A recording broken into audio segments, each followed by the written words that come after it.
Introducing intelligent automation for your workflows.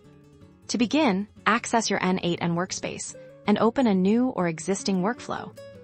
Navigate to the node selection area, typically found by clicking an Add Node button or using a search function. Search for the AI integrated node. This node is crucial for interacting with AI models like Deepseek or Llama. This is where you'll set up your connection. You'll need to input your API key and select the specific AI model you wish to use, such as Deepseek or Llama. Connect this AI node into your workflow. You can have data flow into it from a previous node, like a webhook or a data input. In the AI node settings, you define the creative instructions in the prompt field. You'll also specify the data input that the AI should process based on your prompt.